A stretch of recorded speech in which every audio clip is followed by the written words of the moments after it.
바른 길로 가는 신앙의 시간으로 여러분을 초대합니다. 오늘 우리가 함께 나눌 이야기는 그리스도인의 의미입니다. 한 가지 질문을 여러분에게 던지겠습니다. 그리스도인이 되었다는 것은 어떤 의미입니까? 예수님은 말씀하시기를 나를 따라오려거든 자기를 부인하고 자기 십자가를 지라고 하셨습니다. 십자가는 그 당시의 사형 틀입니다.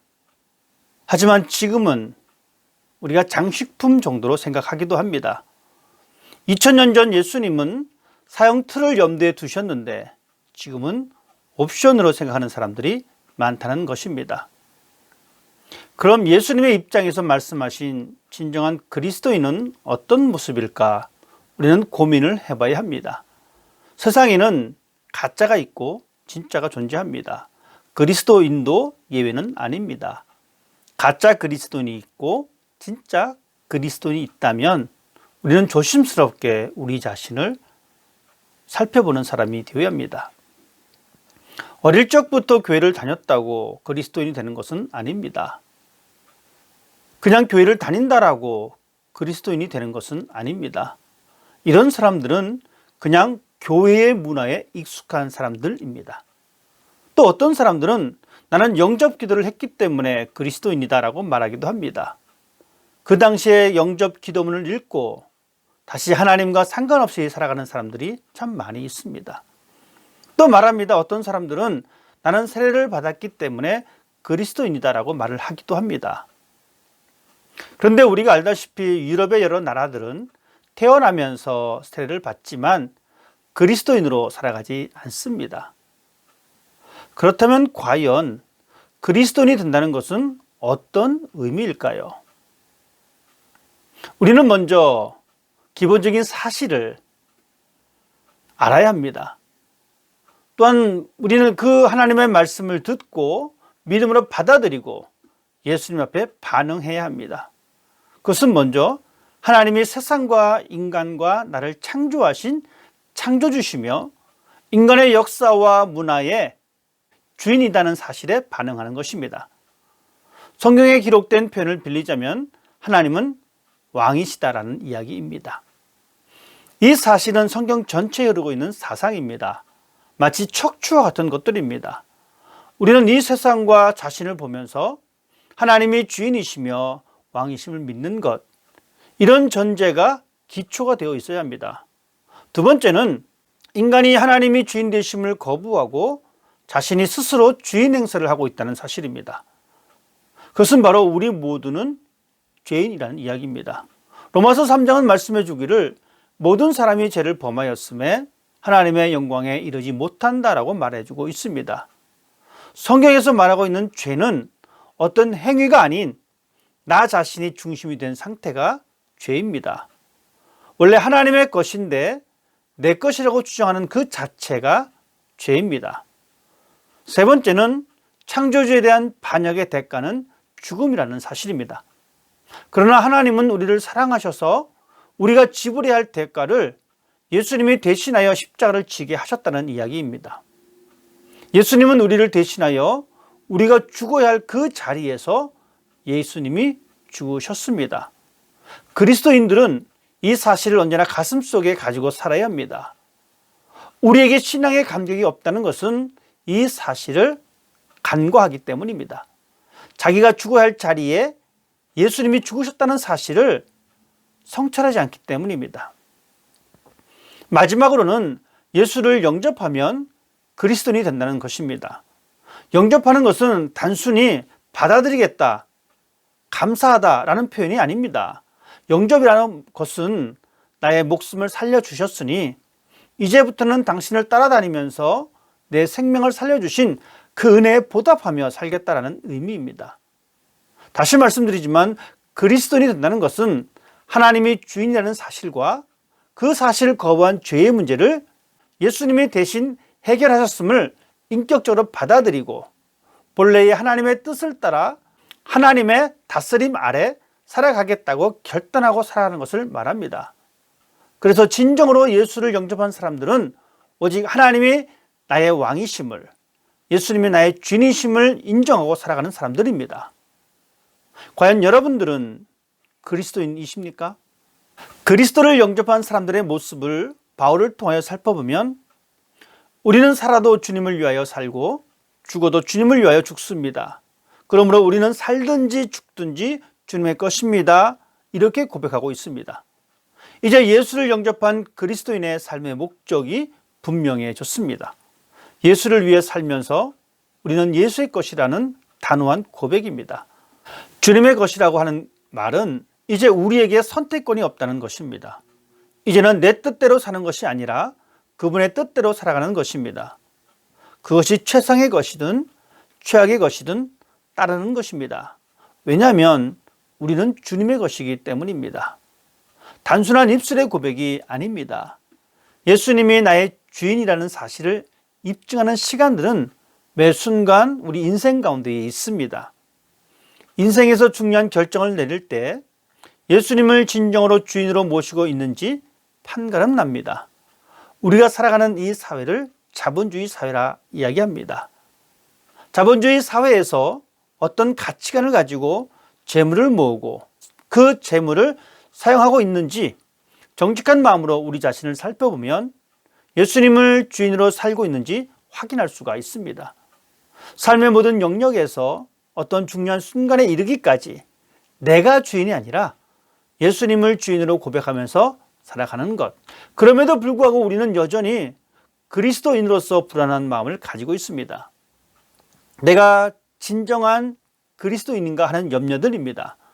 왜냐하면 사탄은 우리 마음에 의심을 심어놓고 우리의 덜 성숙한 부분을 공격하면서 너는 그리스도인이 아니다 라고 속삭입니다. 그래서 포기하게 하고 신앙인으로서 성숙하게 자라지 못하게 합니다. 그렇기 때문에 우리는 우리의 부족함을 하나님 앞에 고백하며 그럼에도 불구하고 주님은 나의 주인이심을 고백하면서 살아가야 합니다. 진정으로 여러분이 자신의 모든 것을 주님께 양도했는지 다시 한번 고민해 볼 수 있기를 바랍니다. 우리가 온전히 주님을 따라가지 못하더라도 주님이 나의 주인임을 고백하며 주님을 위하여 주님과 함께 살겠다는 고백이 있다면 여러분은 그리스도인입니다. 진정한 그리스도인들이라면 당연히 풍성한 삶을 살아갈 수가 있습니다. 그냥 어려서부터 교회를 다니고 일요일에 사람들을 만나 친교하며 마음의 평안을 얻으려고 교회에 나오고 예배에 정기적으로 출석하고 헌금을 하고 봉사를 하고 교회에서 직분을 받았다고 그리스도인이다 라고 하는 사람들은 명목적인 그리스도인입니다. 오히려 이런 사람들은 그저 교회의 문화에 익숙한 사람들입니다. 인격의 진정한 변화가 없습니다. 단순히 성경의 지식만 축적될 뿐입니다. 그렇지만 진정한 그리스도인이라면 성경과 예수님의 말씀에 정직하게 반응하는 것입니다. 우리가 그리스도인이 되어서 우리에게 어떤 유익한 것이 있을까요? 우리가 예수님을 믿을 때 하나님은 엄청난 축복을 우리들에게 주십니다. 그러나 그 사실을 알고도 사용하지 않는다면 그리스도인의 삶은 매력적이지도 않고 풍성하지도 않고 아무런 행복함도 소유할 수가 없습니다. 그렇게 신앙의 기쁨도 감사도 없게 되는 것입니다. 그리스도 안에 있는 우리들에게 있는 영적인 축복은 바로 하나님이 그리스도 안에서 나를 받아들이셨다라는 사실입니다. 우리가 하나님의 자녀가 되었다는 것입니다. 그 이름을 믿는 자들입니다. 즉 예수님의 인격과 그분의 사역, 우리를 위해서 무엇을 하셨는지 그것을 진심으로 받아들이고 그분을 따르는 사람이 바로 하나님의 자녀가 되는 것입니다. 하나님의 자녀로 입양되었다는 것입니다. 원래 우리는 하나님의 것이었으나 그것을 거부하고 우리 스스로 주인 행세를 하면서 죄에 팔린 사람으로 살았습니다. 그런데 하나님이 다시 오셨습니다. 하나님께서 예수 그리스도의 희생의 값을 지불하시고 우리를 자녀 삼았습니다.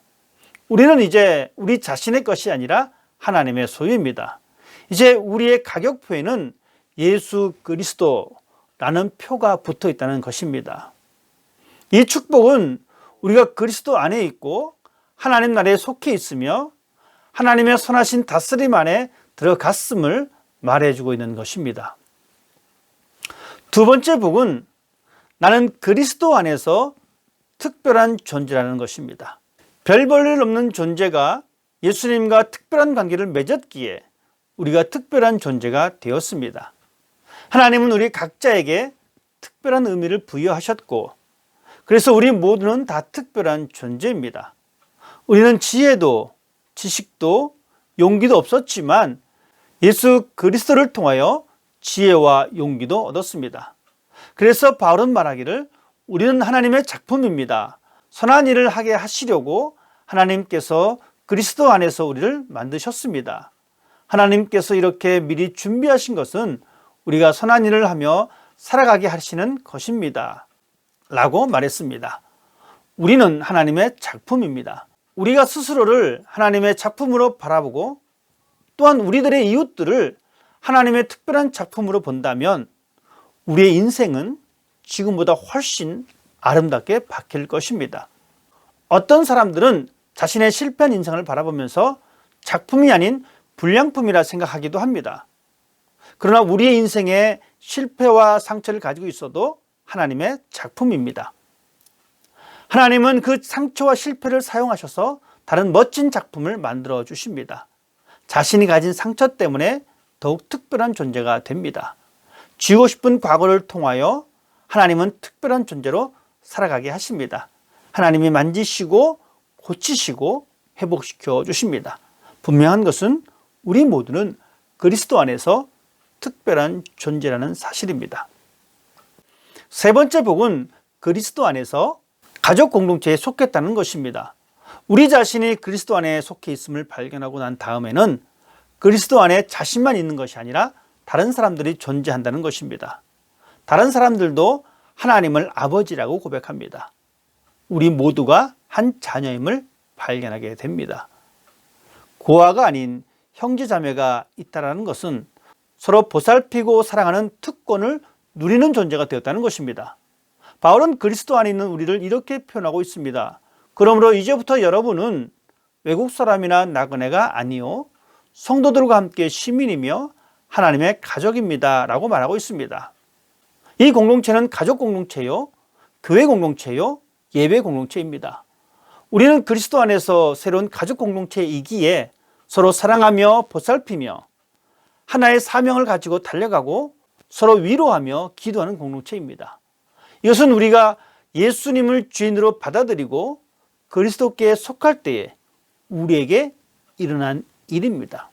하나님이 나의 잘못을 책망하고 심판하실 것이라 생각하지 마시고 하나님이 나를 받아들이셨다는 사실을 믿어야 합니다. 나는 보잘것없는 사람이라고 생각하지 말고 나는 그리스도 안에서 특별한 존재라는 사실을 믿어야 합니다. 나는 혼자라고 내 옆에 아무도 없다라고 생각하지 말고 내가 그리스도의 가족 공동체에 속했다는 사실을 기억해야 합니다. 이런 생각을 가지고 있는 그 사람은 결코 초라하지 않습니다. 오히려 매력적인 사람입니다. 이 사실을 기억하면서 이제부터 그리스도인으로 이 세상에서 풍성한 삶을 누리는 방법들을 하나씩 배울 수 있기를 바랍니다. 오늘 하루도 그리스도인의 의미를 다시 한번 되새기는 복된 하루가 되시기를 주님의 이름으로 부탁을 드립니다. 감사합니다.